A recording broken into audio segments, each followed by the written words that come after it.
I would, Southwest, one of the things I loved about Southwest Airlines, we always flew Southwest. And the thing about Southwest Airlines, if you're the last one on the plane, you get stuck in some middle seat away from your friends. And I would deliberately be the last one on the plane. And then, oh, geez, guys, I got to sit over here by myself in the middle. But then I could get my book out and read. And I remember often deliberately being the last one on the plane. So I didn't have to talk about basketball with the players and coaches, and I could read. And even in the hotel rooms as a recruiter or on games, I almost never turned the television on. I just was always sort of a closeted reader, and that I got very interested in the writing life. And when I came to New Mexico State, I left UTEP and came to New Mexico State, and I met a writer named Robert Boswell. He loved basketball. And so we started hanging around, and he wanted to talk about basketball, but I wanted to talk about books. That was Rus Bradburd, author of the book Patty on the Hardwood. Hello, and welcome to episode 80 of the Irish Baseball Podcast. I'm your host, Rick Becker.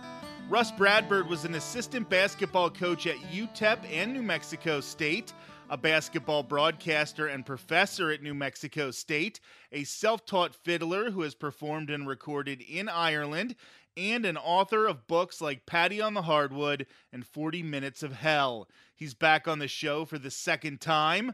On today's show, he's going to focus a little more on his writing career, but you can head to irishbaseball.org and hear the first part of our conversation in episode 59. To start today's talk, I wanted to address how two schools that are just a short drive from the Mexican border in UTEP and New Mexico State don't have baseball programs despite the popularity of the sport in the area. Do you have some opinions on that, Russ? Yes, and El Paso has the minor league team, the El Paso Diablos. I think they're AA now. But even for years, the El Paso Diablos would get huge crowds, particularly in the time after UTEP dropped their baseball team. And so I do think it's a great tragedy that UTEP doesn't have baseball. But my understanding is it's a Title IX issue, and without getting into an argument about the politics of it, one of the problems for every of course, we're all for equality for the women's teams and that kind of thing. But the problem is football has 80 or something scholarships, and there's no equivalent on the women's side. And so in order to even out the number of scholarships on both sides, there's no women's football, but there's women's softball, which of course is sort of the cousin of baseball. And there's swimming on both sides, and there's track on both sides, and there's basketball on both sides. But what are we going to do with these? There's an extra 80 football scholarships. Many Division I schools don't have men's volleyball, but there's just no way to even out the scholarships. And I think that's why baseball got dropped at UTEP. So I want to move on to your writing career. You definitely have your hand in a lot of jars here. You have the fiddle, you have basketball coaching, now you have broadcasting, and you have written a number of books, and you're continuing to write books. So when did you find the need to move into writing, or was that sort of always part of the plan? Well, one of the things I remember as an assistant coach, I would, Southwest, one of the things I loved about Southwest Airlines, we always flew Southwest. And the thing about Southwest Airlines, if you're the last one on the plane, you get stuck in some middle seat away from your friends.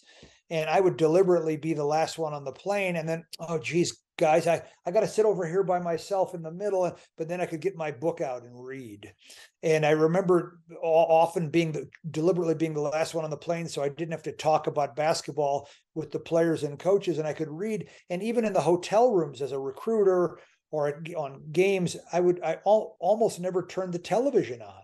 I just was always sort of a closeted reader, and that I got very interested in the writing life. And when I came to New Mexico State, I left UTEP and came to New Mexico State, and I met a writer named Robert Boswell. He loved basketball. And so we started hanging around, and he wanted to talk about basketball, but I wanted to talk about books. And so I started sitting in on his classes even when I was coaching. And then eventually, but I think I burned out a little bit because as a recruiter, it's quite a grind. And, after 14 years as a college recruiter, I just decided, I think I'm going to try something else here. And so I wound up in the year 2000, I was somewhat of a midlife crisis, I suppose. I turned 40 and I thought so I went into Lou Henson, the famous coach, and said, Coach, I think I'm going to quit and try to be a writer. And he said, wait here a minute. I thought he was going to be angry. And he came back and said, well, I've got the athletic director to agree to pay for your graduate school. Well, it wasn't the greatest buyout. It wasn't like the kind of buyout that, the NBA coaches get, but that really helped. It took the pressure off me because I was making pretty good money at the time. I was making $70,000 in 2000, which is a lot of money in Las Cruces, New Mexico. And I was able to, afford it. So I went to the graduate school for 2 years here and got my MFA. And then that's when I went to Ireland and thought, well, and my original plan, Rick, was I thought I'll get the master's degree and then I'll go coach in Division III because I was a bad Division III bench warmer, but it seemed like a purer level in some ways. No one's on scholarship. Everyone does it for the love of the game. And so I went I thought I'll get my graduate degree, but I had trouble finding a head Division III job, but here was this job in Ireland came available. And that was sort of, and then when I came back from Ireland, the book got published. And as you know, just because you're a good player in baseball or basketball doesn't mean they're going to make you the manager. Like Mickey Mantle was a great player, but in a million years, no one would have hired him to be the manager. And in basketball, even though Dennis Rodman was a great player, we would never hire Dennis Rodman to be the coach. But in academia, it's very different. That if you've got a book in academia, you're suddenly somebody. And I was teaching part-time as an adjunct, making very little money. I think I was making $17,000 for the year, but my book came out. And they called me in one day and said, we're going to promote you to being a professor. They were impressed that I'd written and published a book. And the book, it was Patty on the Hardwood, the book about a journey in Irish hoops, Patty on the Hardwood. It was, it was with the University of New Mexico Press, but it made a little bit of a splash because it was such a weird story. And it would be a little bit like averaging 25 points a game at West Virginia Wesleyan. Like, yeah, it's 25 points a game. The book did well, but it's still with a small press. Nobody cared, but in academia, they cared. And so they called me and they promoted me and I became a professor. And I remember a month after being promoted to being a professor, they called me in again and said, we need a copy of your resume. And I thought, well, that's odd. Usually you would give the resume before, but I didn't even interview for the job. And I think it's one of the peculiar things about academia is by having a book, you're somebody. In sports, we're not foolish enough to think just because someone was a good player that they're going to be a good leader in the sports. You can imagine some of the, you would never hire Mike Tyson to be the boxing coach, and you would never hire, you wouldn't hire Dave Kingman to be the manager. He was too surly and aggressive. But in academia, it's different. So having the book suddenly made me somebody. And then I was lucky enough to have met Nolan Richardson and talked him into doing his biography. The 40 Minutes of Hell became my second book, the Nolan Richardson biography. And, so my writing career was, although I don't think my coaching career, I was never lucky enough to be a head Division I coach, but I sort of stumbled onto this career as an academic. And Rick, I'm embarrassed to tell you, I was a phys ed major as an undergrad with a 2.2 grade point average. And now I'm a full professor at New Mexico State. And so I was able to sort of, I'm not exactly like George Santos with a fabricated background, but I have a little bit of a checkered background in academia, but was able to land on my feet and become a professor. So I was just going to say very quickly, I think when you listed off those athletes you didn't think would end up making good head coaches, I don't think I ever would have thought that about Deion Sanders, but here he is now going to Colorado as a very successful college football coach. So I guess you never know. That's a good point. And I will say that there's one in Florida right now. Reggie Theus is the coach at Bethune-Cookman. But it's very rare that a guy who's a great player becomes a great coach. And you're right, Deion Sanders is certainly an exception. And you mentioned Nolan Richardson and your book, 40 Minutes of Hell. And this looks very interesting when you talk about having a black coach at a school like that in the Deep South and dealing with the politics of race and sports. Like, you don't shy away from that. You actually address it in the book. Why don't you talk about that book a little bit as well? When I first approached Nolan Richardson about the book, he won the national championship at the University of Arkansas. And I think he's still the only coach to win the junior college championship and the national and a national championship. I might be wrong about, there might be one or two others. Certainly in Division I, he's the only one. But when I approached Nolan, I told him, I don't think you're Rick Pitino or Jim Calhoun. I said, I think that I felt like he was more closer to Jackie Robinson or Muhammad Ali, an important historical figure more so than an important coach. And so Nolan's story is a really interesting one, Rick. He grew up in El Paso, in the poorest neighborhood in El Paso called the Segundo Barrio, the Second Ward, and he grew up speaking Spanish, and was the first black student to attend Bowie High School, which is he was a high school senior the year the Supreme Court 1954 Brown versus the Board of Education. Before that decision came down, he was high school senior that year, and so he had to choose. Did he want to go to the so-called Negro school, Douglas School, or did he want to go with his friends to the Mexican-American high school, Bowie High School? So he went to Bowie High School and wound up at Texas Western. He was Don Haskins' first black player, although he was already on the team before Haskins got there, something that the movie Glory Road deliberately got wrong, I think. But he was an outstanding player for Don Haskins, but and he helped, and he was the player that would take the recruits on recruiting trips. On the recruiting visit, he would show them around. But rather than just show them around El Paso, he took just about every black player on that 1966 team. Nolan was before the 66 team, but he took those players around. But rather than just take them around El Paso, he took them to Mexico. And in Mexico, those kids realized, like, hey, it doesn't matter who we dance with. No one's going to, call me the N-word. Not that anybody really would in El Paso, but it was an incredibly open society. Mexico was very welcoming. You could eat a steak dinner for $2 at the time and get a beer for 10 cents and dance with the pretty girls. And it was just a great life for them. And he wound up helping to recruit most of that team while he was a player. And after that, he became a coach. But when Nolan Richardson started his coaching career, there wasn't a single black coach in major college basketball, but he was influenced by Don Haskins and some local high school coaches and started his career. But one of the interesting things about Nolan is he never got over the anger that he felt. Like, his anger really fueled him as a coach. And so sometimes anger or rejection can ruin you. One of the things is, as a writer, you constantly get rejected. Like I've got hundreds of rejections from publishers and agents, but you just got to keep plugging away. And I try to use it.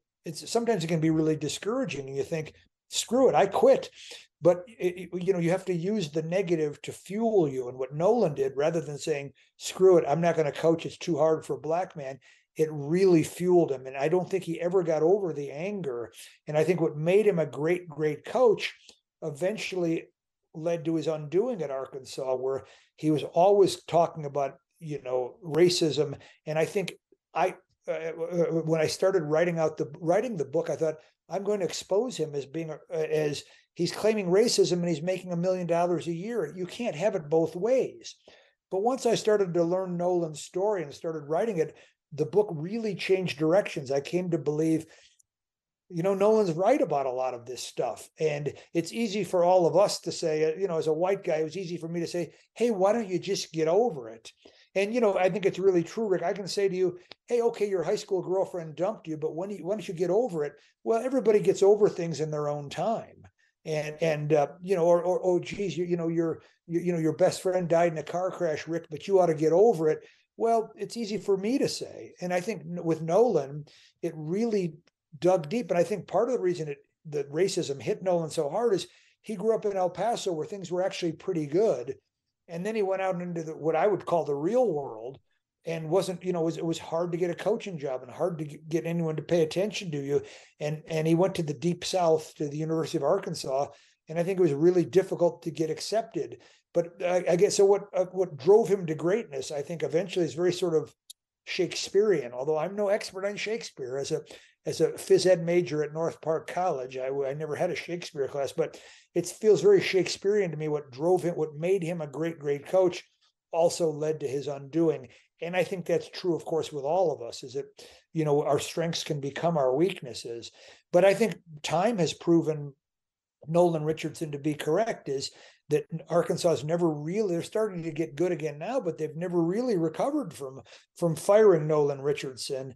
And I think his story has stood the test of time. He's in the Nesmith Hall of Fame, and he's in the College Basketball Hall of Fame. And his speech at the Nesmith Hall of Fame, you can still see it on YouTube, where he talks about, Larry Bird and realizing, hearing this Larry Bird on the radio, listening to a game on the radio where Larry Bird was destroying New Mexico State while he was driving around, and thought, this Larry Bird is, and then he sees Larry Bird's picture in the paper the next day and says, damn, that's Larry Bird. And I think what Nolan did was upended people's expectations in the same way that Larry Bird did. When people first heard Larry Bird's name, they just assumed he was a black player.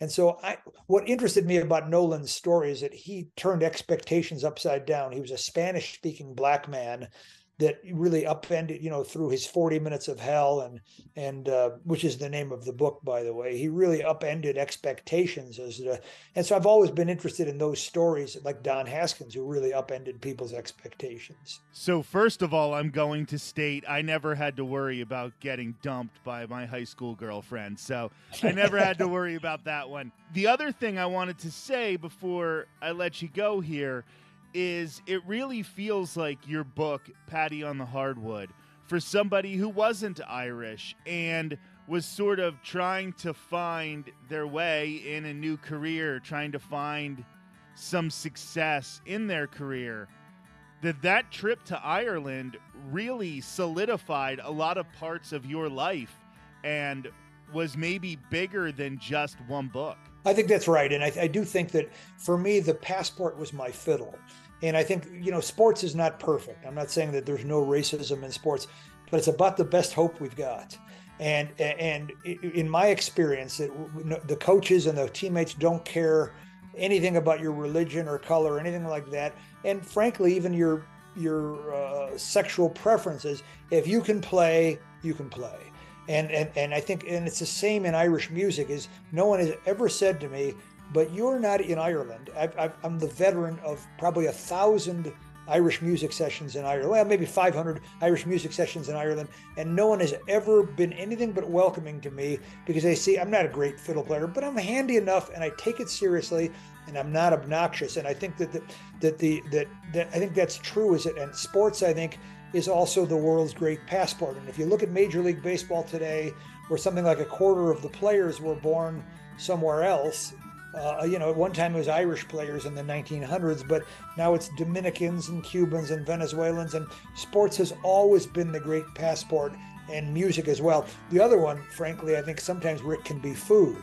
Like what got me very interested in other cultures as a kid is my father never took us for hamburgers. We never went to McDonald's. It was always, we're going to try this Greek place and we're going to try this Korean place. I grew up in Chicago, and I think food can often be a passport as well, but nowhere is a greater passport than sports. And I think baseball is probably the greatest example of that in the world. I want to thank you, Rus Bradburd, for a fantastic conversation. I really appreciated learning about all of your books, your experience coaching, and I wish you all the luck in the future. Rick, thanks for having me, and thanks for all you do for baseball. To keep up to date on everything happening with the Irish American Baseball Society, including the Irish American Baseball Hall of Fame and the Irish Wolfhounds Baseball Club, head to irishbaseball.org. I'm Rick Becker, and this has been episode 80 of the Irish Baseball Podcast.